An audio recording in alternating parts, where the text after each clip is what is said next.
Hi guys, you're again back on Adrika's channel. This is the last topic of the same lesson 1, the French Revolution. So let us start. The abolition of slavery, यानी कि गुलामी की प्रथा को ख़त्म करना. तो जो जैकोबिन क्लब था, जो मैंने आप लोगों को पढ़ाया था, जैकोबिन क्लब जो बना था गरीबों के राइट्स के लिए या उन लोगों के लिए जिनका राइट्स खारिज कर दिया जाता था, यानी राइट्स को उस राइट्स को मनाई दे दिया जाता था, एक्सेप्ट नहीं किया जाता था. तो जैकोबिन क्लब वो सब चीज़ के लिए बना था जो रॉबेस्पायर के थ्रू हेल्ड किया जा रहा था. तो जो सबसे मेन फंडा था, इम्पोर्टेंट फंडा था ना जैकोबिन क्लब का, वो ये था कि स्लेवरी, गुलामी की जो प्रथा है उसे ख़त्म कर दे फ्रेंच कॉलोनीज में. कुछ कॉलोनीज फ्रेंच के हैं, कुछ कॉलोनीज जैसे कि कैरिबियन, मार्टिक्यू, ग्वादेलोप, सैन डोमिंगो, ये सब कुछ कॉलोनीज है. चार कॉलोनीज है. ये 4 कॉलोनीज इम्पोर्टेंट सप्लायर थे मटेरियल्स के, जैसे टबाको हो गया, शुगर हो गया, इंडिगो हो गया, कॉफ़ी हो गया, ये सब एग्जाम्पल है. लेकिन सबसे इम्पोर्टेंट प्रॉब्लम ये था ना यूरोप में कि यूरोप के अपने लोग जो थे, यानी यूरोप के लोग जो थे, वो अपने देश को छोड़ के, अपने लैंड को छोड़ के वो एक अनफेमिलियर लैंड में जाके काम करने लगे थे, यानी दूसरे कंट्री में जाके काम करने लगे थे. जिसका रिजल्ट ये हुआ था कि यूरोप में जो प्लांटेशन होता है उसमें शॉर्टेज ऑफ लेबर हो गया. तो when shortage of labour leads to the decrease in plantation. तो जब मजदूर नहीं रहेगा तो काम नहीं होगा, काम नहीं होगा तो जो प्लांटेशन है यानी प्रोडक्शन है वो कम होगा. ये सारा कुछ जो है वो एक रिजल्ट लेड किया. रिजल्ट क्या हुआ? एक ट्रायंगल फॉर्म कर दिया 3 कंट्री के बीच, यूरोप, अफ्रीका और अमेरिका के बीच. जो ये स्लेव था, सॉरी, जो ट्रेड था स्लेविंग का, गुलामी का जो ट्रेड था वो 17th सेंचुरी में बना था, और जो हमारा जैकोबिन क्लब था वो 18th सेंचुरी में बना था. तो ये 17th सेंचुरी से ही ये स्लेव का जो प्रथा है वो चले आ रहा था. फ्रेंच मर्चेंट्स जो थे, अब यहाँ तक कंप्लीट कि 17th सेंचुरी से ही स्लेव का प्रथा चले आ रहा था. नेक्स्ट मैं बताऊंगी आप लोगों की फ्रेंच मर्चेंट्स जो हैं, यानी कि फ्रेंच जो शिप में रहते हैं वो लोग बॉर्ड्यूक्स या नैंतीज, ये 2 जगह है, वहाँ के पोर्ट से जाते थे. कहाँ?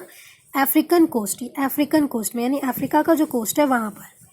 Where they bought slaves from local chieftains, branded or shackled. The slaves were packed tightly into ships for 3 months long voyages across the Atlantic to the Caribbean.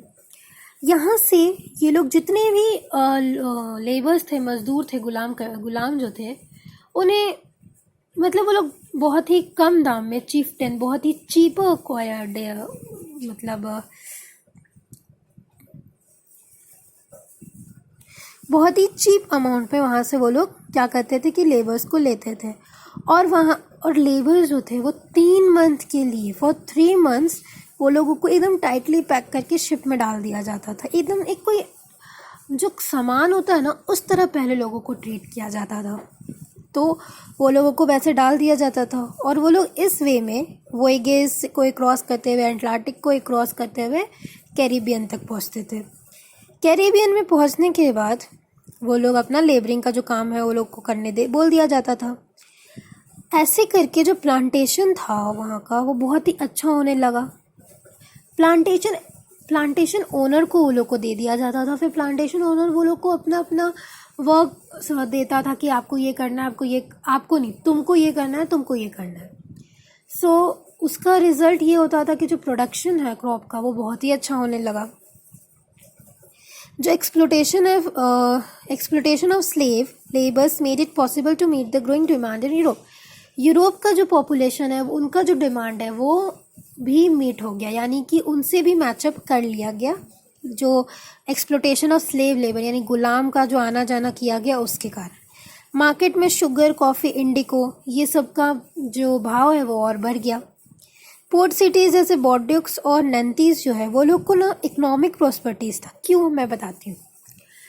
यहीं से क्या होता था ना कि जितने भी लेबर्स हैं, कि जितने भी गुलाम हैं, यहीं से जाते थे दूसरे कंट्री में, और जो दूसरे कंट्री में जाते थे एक अमाउंट फिक्स किया गया था. वो सारा अमाउंट जो है वो कहाँ आता था? यूरोप, बॉर्ड्यूक्स और नैंतीज. इस तरह से जो नंतीज और वॉट्यूक्स थे, यही लोग सबसे इकोनॉमिकली वो लोग रिच थे।